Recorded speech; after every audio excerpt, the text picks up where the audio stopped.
Expression 2012 is scheduled for March 24th, 2012 at the Big Red Church in Fresno. And we're looking at a jam-packed day, so we're looking from 9 a.m. to 9 p.m.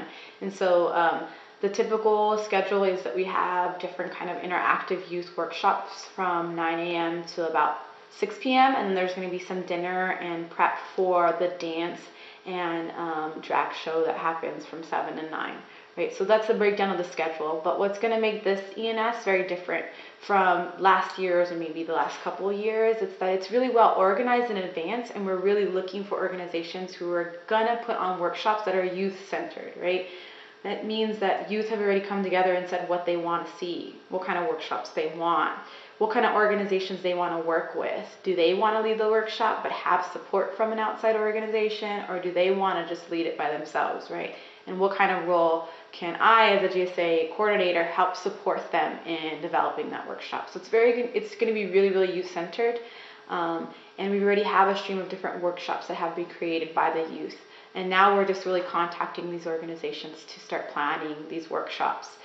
The other thing is that the youth who come to the planning meetings have discussed wanting Expression Not Suppression to really focus on the Fair Education Act and the requirement for schools to start teaching LGBTQ and disabled people's history within the California education system, mostly in U.S. history at the high school level.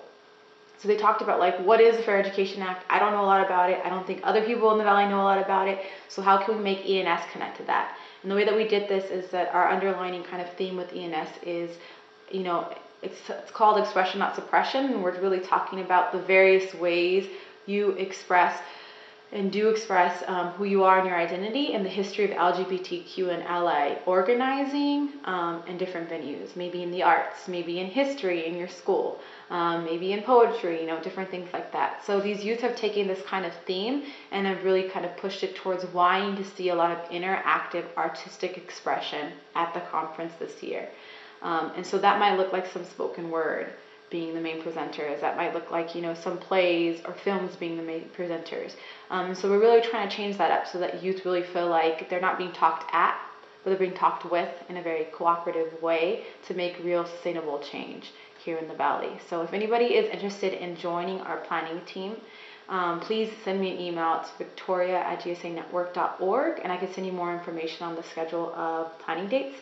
But also just be on the lookout, because on the website in the next 2 weeks, registration will be opened for folks who want to attend GSA, and then outreach material will be out there. So there's going to be a flyer and things like that being sent out soon.